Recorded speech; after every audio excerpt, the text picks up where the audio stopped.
I have with me in the studio Ambrose Igboke. He is a PR consultant, and I also have with me a journalist, Charles Ideho. Gentlemen, good morning. It's good to see you. Good morning. And the birthday boy is here, Charles. Happy birthday. Happy birthday. Thank you. Thank you. Where are we going to party after now? It's a secret. We may, no, it's Oh, a it's a secret. secret. Oh, okay. We may have to fly. All right, it's interesting. Thank you. Yes. And God bless your new age. Amen. Right, let's begin with Daily Trust this morning. Katsina Emir to ministers, tell president we need security. Gunmen kill 30 in Zamfara community. That's from the Daily Trust. From there, let's go to The Nation. The Nation is the next paper we'll be looking at this morning. New rules to protect local government funds from governors. NFIU, that's the Financial Intelligence Unit, plans sanctions against airing bank CEOs. Okay, that's the major headline on The Nation. There's also the EFCC arrests 4 suspected internet fraudsters. You can see the pictures of some of the cars and houses that were confiscated. You can see the picture on the front page of The Nation there. All right, from The Nation, let's go to this day. Excuse me. 75 political parties pass vote of confidence on INEC chairman. Blame military police for electoral shortcomings. It's a welcome development, says the commission. Okay, 75 political parties. Okay, all right, we'll take a look at that sometime on this show.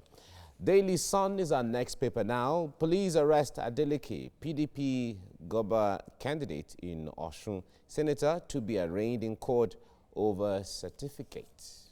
Right. There are already mixed reactions from a lot of Nigerians on that already. From the Daily Sun, let's go to Blueprint.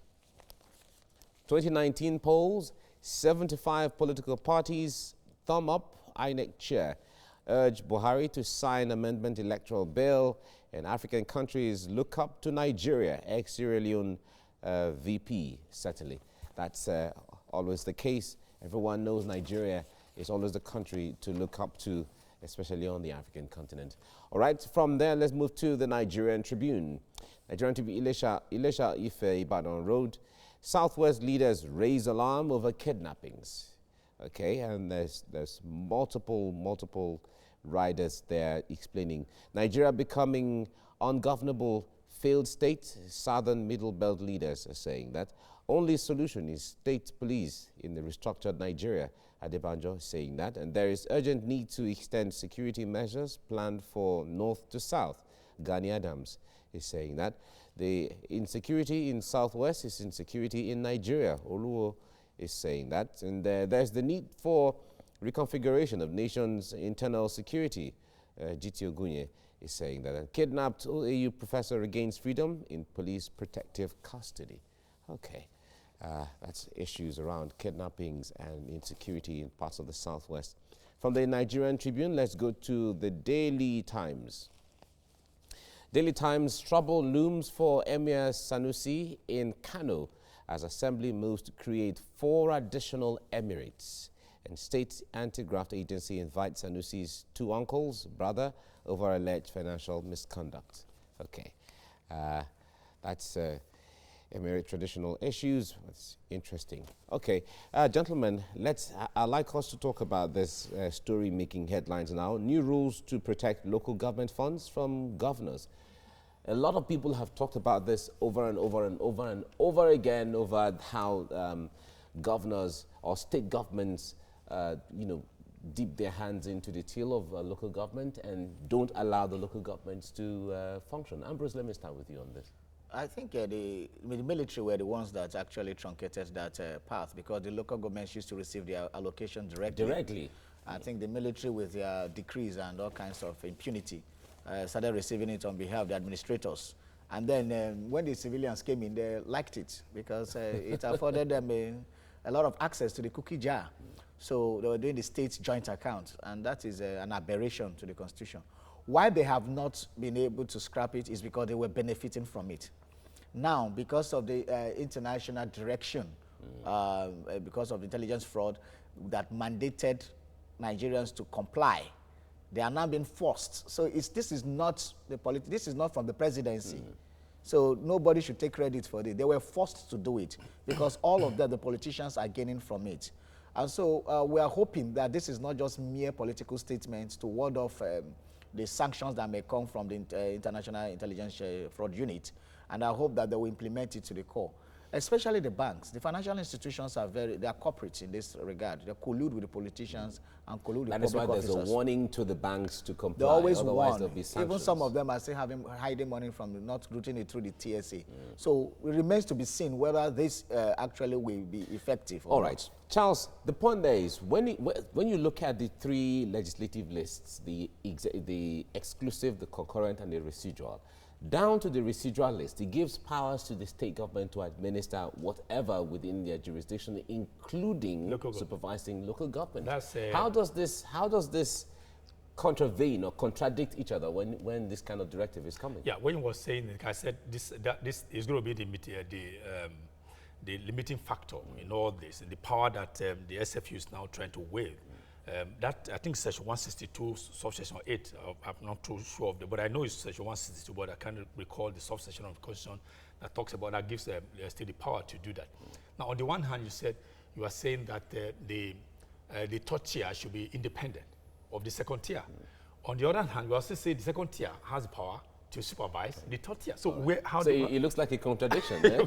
So these are the contradictions that you have in our Constitution, where I expect that we should look at, the lawmakers should look at the way of going back again to look at all these inconsistencies where of course you have lacunas, so that they look at it and then totally weed them off, so that when the law speaks expressly, and then it's going to, if it's something that is actionable, the action can be taken, and then there will be no ambiguity, no inconsistency. Are you looking at the possibility of a constitutional amendment for that section to take effect? It should. Or for this directive to take effect? Even the state, as we speak now, there's no amount of threat you can issue that the state that will make it actionable, because the state we hide under that section 162 to say, okay, they are supervising. They may say, okay, state, don't worry, we're not touching your phone, but bring it, we can, since you are supervising you, tell us what you want to do. They begin to tell the local government what to do. And then I wish not back the same plane. So that's the problem is that even the word supervisory, supervision does not mean that you are going to take the job of the person. But it depends on who, it depends, Ambrose, so it depends on who defines that. Yeah, the problem does not start about who is managing the fund. It starts from the political groundwork, because first of all, the governors who gave them the power to be appointing administrators. And so that is where it stands. It is based on the independence of the local government should be more enshrined about how they will conduct their elections independently from. So it starts from that. If you don't start from there, no matter what you are putting in place, it won't work. So the concept of caretaker committee chairman should not. It's an aberration of the Constitution. It's also alien to the Constitution. Yes. So but they keep quiet. But nobody has gone to court to challenge that. No, it benefits them. All of them are the political class. We're looking at the level of the local government. They have the Algon, the association. They are politicians. Now, I tell you why that aspect seems to be lame dog. The reason is very simple. If you are in the good books of the Lord of the Manor, which is the governor, then you are ensured of your name being in the good books. I mean, within local government. But if you want to say, okay, you want to fight it, because you're going to be alone, because you may not have the number that is required to help you fight. You won't have allies. They are just appointees. They are it's constitutional rascality. Right. But I wonder how challenging this will be when it comes to, because Charles, you were talking about the issue, the Constitution has to be amended so that there's no contradiction, but it is politicians who will still carry out and conduct all of this. The National Assembly, you know the influence of state governors on the senators, on House of Rep members. No, it's not even about the influence. You also see that the governors the governors have influence over who goes from their state to the National Assembly. So the governor could say, okay, if this law, because if the law is going to affect them, they won't allow it to pass. Apart from that, even those who are at the National Assembly, they also have eyes in the future to also be governors. All right. So, well, we look forward to people who can see Nigeria for the good of it and not just for the benefit of all of that. Ambrose, Igboke, thank you so much for coming on the program. Thank you very much. Charles Ideho, thank you very much. You. Right, the birthday boy. Yes, sir. I have with me a public relations consultant, Ambrose Igboke. I also have a journalist, Charles Ideho. Gentlemen, thank you for coming on TVC Breakfast, and happy birthday to you, Charles. Here I am. Ah, you look different today. Honestly, that's it. Are you going to Abuja to collect money? This is why you're dressed like this. No. He's a I'm just journalist. being myself. He doesn't believe in I that. don't believe it. All right, let's head straight to the papers now, and we start with the Daily Trust. Katsina Emir to Minister tell President we need security. Gunmen kill 30 in Zamfara communities. And we move to the front page of The Nation. New rules to protect local government funds from governors. NFIU plans sanctions against the Erin Banks CEOs. And on the front page of this day, 75 political parties passed vote of confidence on INEC chairman, blame military police for electoral shortcomings. It's a welcome development, says Commission.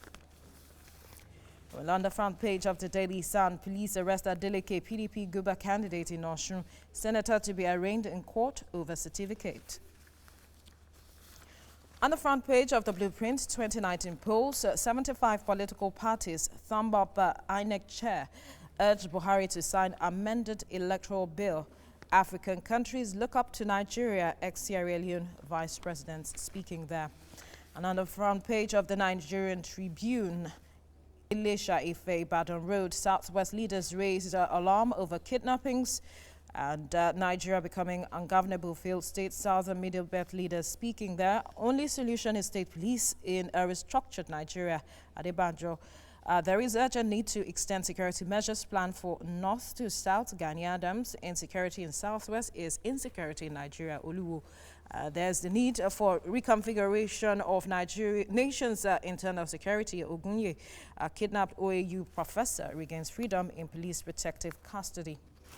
And finally, on the front page of the Daily Times, trouble looms for Emir Sanusi in Kanu as Assembly moves to create 4 additional Emirates. State Anti-Graft Agency invites Sanusi's 2 uncles, brother, over alleged financial misconduct. Gentlemen, one story that I believe will interest you has to do with security. This has dominated the news over the some weeks now, and now Southwest leaders are raising an alarm over the rate of kidnappings, especially along Ilesha Ife Ibadan Road.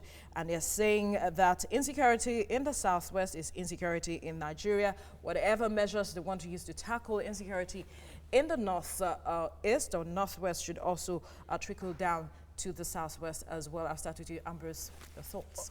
The spate of insecurity over the past 2 weeks have been very alarming. A cause for some urgent interventions.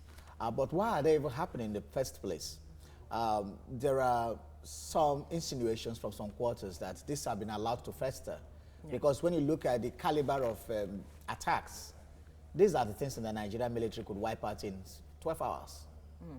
It can be tackled. When you talk of the level, the quality of intelligence gathering, the quality of the weaponry of the Nigerian army, and the quality of the personnel of the Nigerian army, these bandits, or whatever they call themselves, could be wiped out under 12 hours. Why is that not being done? Yes, that's Why the is next it question. allowed to fester? That is the question you should ask the commander-in-chief and his security chiefs. Because even yesterday, there's a video that went viral the day before yesterday when the commander-in-chief came back, and he made a light of the whole situation. Nigerians are dying.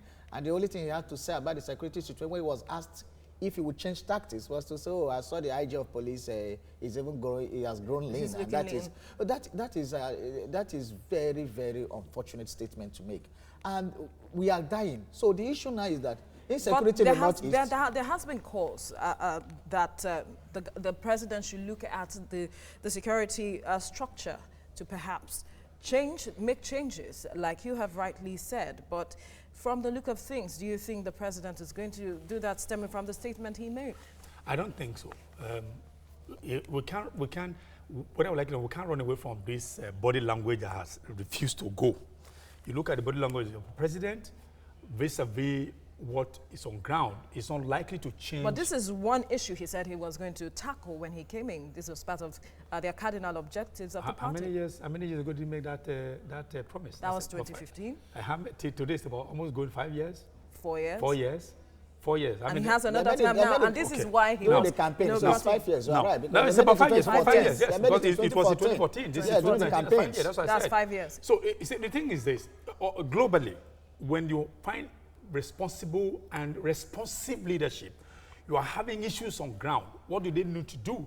They look at the causative issues. They look at the effects. They look at what to be done in order to either mitigate or to totally eradicate. Then when you find that those people you have put at the helms of affairs, they appear to be failing, what you need to do, you rejig. Because you don't make use of, no, you have this insecurity over time. The same people are still there. But does rejigging really guarantee that there will be changes? I answer you yes. Why? Look at, you compare the regime of, what's the name of the man who's there at IG now? It seems to be working. I don't want to be bought into, I don't want to be sold into the issue of whether he's losing weight or so. But when you look at his statements, you look at even what has been able to do in these few months have been put. If he continues with this tempo, you know that there's a difference between this IG and the one that was there before. So it took a rejigging or a change of baton from one to the next for you to now be seeing the police that appear to be working. I mean, the IGs appear to be walking the talk. Look at rigging. Was it rigging that was the other man who was there? And look at this one. So that's what I'm saying, that these other people who are there, they've overstayed their welcome, number one. Number two, we also look at the heart of it is that, I want to ask a rhetorical question. Are there people who are gaining from what is happening now? Because, you know, when insecurity happens, there will be appropriation. When insecurity happens, money will be voted into, and then, are there people who are gaining from this? That's a typical question to ask. That's a question that a lot of people have been asking, which I believe none of us can answer that right now. But then when you look at the strategy being put in place, Ambrose, in Katsina just yesterday, we got reports that some states in the northwest, they'll be banning motorcycles, the use of motorcycles. How much impact would that even make? Like Charles said, you know, when insecurity situations happen, a thinking government will sit down to look at what are the causative factors. But what is happening in Nigeria, they don't even know what they're talking about. Look at the special assistant to the president of media coming to say that insecurity is happening in Katsina. So that shows that there's no preferential treatment in any part of the country. So we will say it happened to the president. So for people like that in the president, we are supposed to be the think tank talking to the president and making, then the chief of army staff has been found wanting, the same thing. So even the IG of police you mentioned, it was because his tenure expired. We didn't even change him. So what we have now is that the security is not physical. It's more of intel. So when you are banning bikes and all those kind of things, it doesn't make sense. So what we are now saying is that the security architecture has failed. And it has failed for over the 3 years. Why he has not rejigged it is what we don't know. So it's not rocket science to secure your territory because you have all it takes. What is lacking is the political will to do what we need to do. And as I said, some people may be gaining from what is happening. And because when these things happen, military sources will tell us what goes on that line. There have also been calls for restructuring state police. I said something yesterday in another plan. Let me reiterate it here. The Anambra model, there's the Anambra Vigilante Service, AVS, that have been there since Peter Obi's tenure. And what they did was to come up with a lot of logistics for these people, working in tandem with the Nigerian police. Remember those days that kidnappers' houses were being put down in Anambra, and the team reorganized Anambra and wiped out almost all the crime in Anambra State. So states should go to that place and copy that model. And for example, Lagos State Neighborhood Watch can also transform into Charles, that. Your final word. Well, for me, I think restructuring will have its own advantages.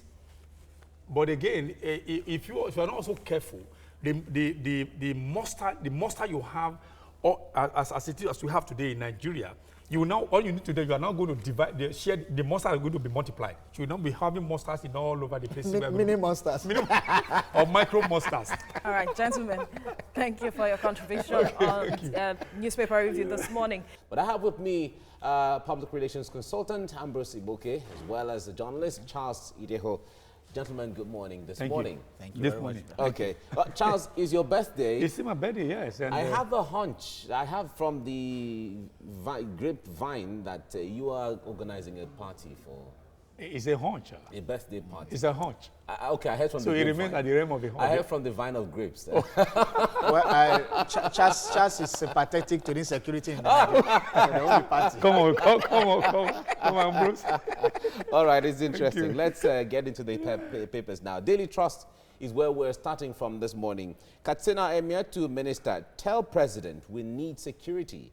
Gunmen kill 30 in Zamfara communities.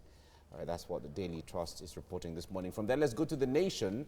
The Nation is the next paper this morning. How new rules to protect local government funds from governors.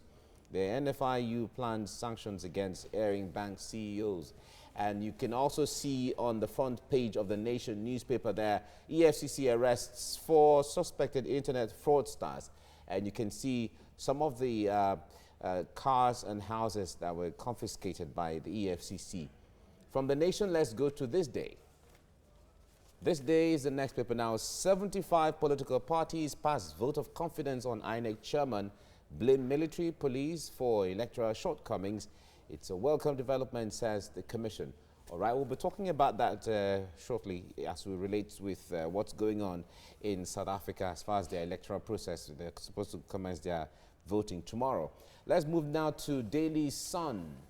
Daily Sun says police arrest Adeleke, PDP Guba candidate in Osun, senator to be arraigned in court over certificate. That's what the Sun is saying. From there, let's go to the Blueprint now. Blueprint is saying 2019 polls, 75 political parties, thumb up INEC chair, urge Buhari to sign amendment electoral bill, and African countries look up to Nigeria. Ex-Sierra Leonean vice president is saying that. Okay, let's move now to the Nigerian Tribune. Ilesha Ife Ibadan Road, Southwest leaders raise alarm over kidnappings.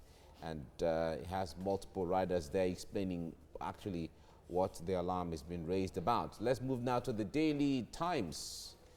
Daily Times is the last paper for this morning. Trouble looms for Emir Sanusi in Kano as Assembly moves to create 4 additional emirates.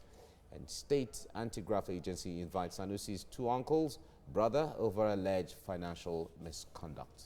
Okay, that's what the Daily Times is saying. Gentlemen, let's go to the headline on this day and the Blueprint, talking about 75 political parties passing a vote of confidence on INEC chairman, and as well as the conduct of the 2019 election is concerned.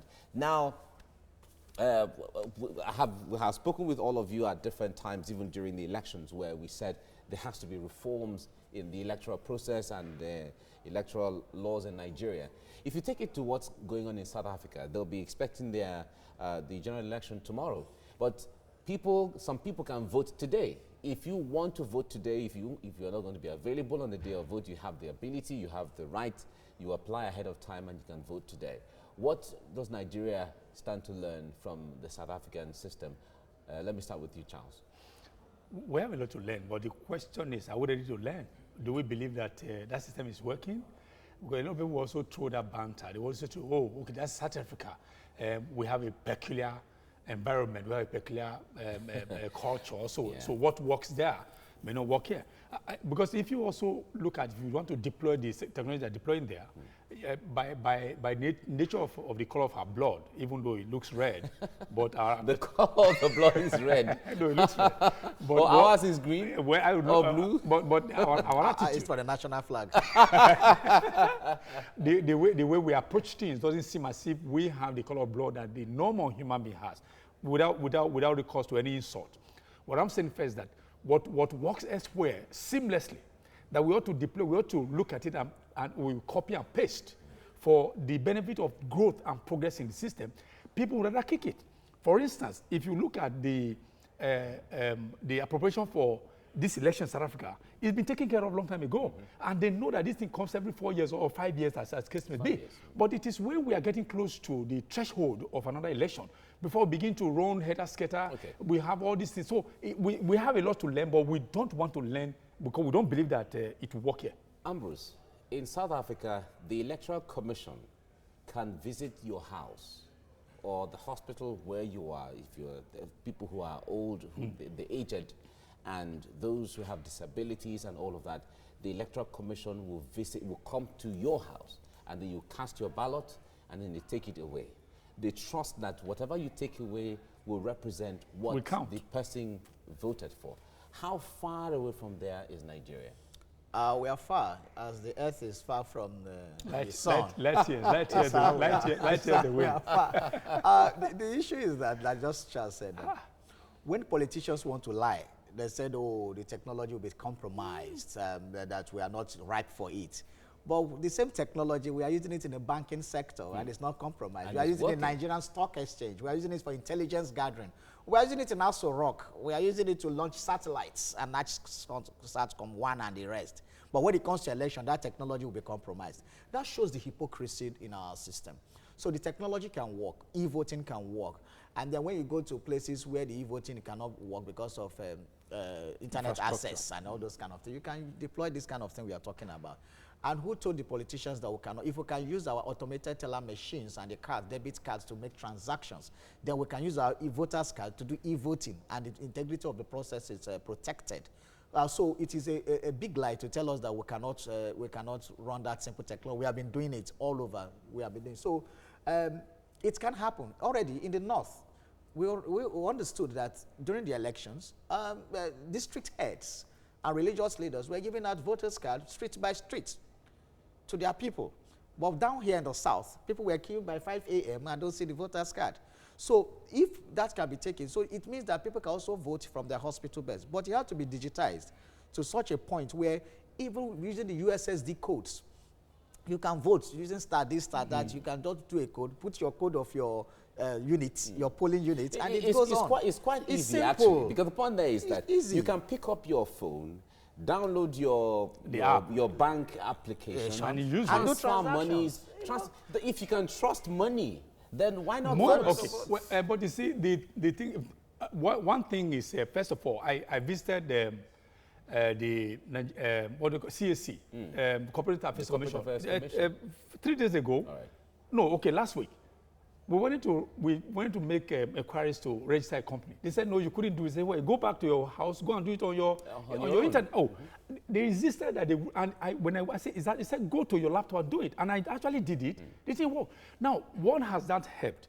You see, when you minimize or you totally eradicate the interface between human beings, then you are working against corruption. Okay. But that is what the politician don't want to do, because if you deploy such technology that will reduce the interaction, the interface interaction between human beings, then the politician will be shot in the foot.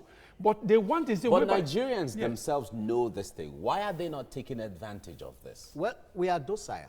Okay. For everything, for all the impunities committed by politicians, is because they know there are no consequences. They know there's nothing will happen. Once they know there are consequences for actions, then they will sit up. So Nigerians have not demanded. Nigerians are not even demanded for the basic things that ought to accrue to them. Because our expectation is very low. Because we are there. Very low expectation. So anything happen, the man rubs shoulder over you, distributes bags of salt or whatever during the election, and he goes for the next on the other hand, the average happens. Nigerian is a government in himself. He builds his own house. He builds. And it's fulfilled. Power generation. He does everything for himself. And all so of that. whatever, and most of the time digs his own grave. Yeah. Ambrose. All right, we have to leave it here now. Charles, we'll be expecting your invitation to the grand reception of your birthday. Maybe we have to go back home to Benin. Oh, okay. You want us to go to Benin? Yeah, we can fly. All flights lead to Benin. Including all right. We are going to use a craft, but what we don't know whether it's aircraft or don't go there. Please don't go there. But there is a craft. There's a craft. All right, no problem. Charles, thank you very much, and happy birthday as well from all of us. And Ambrose Igboke, thank you very much for coming as well. Thank you.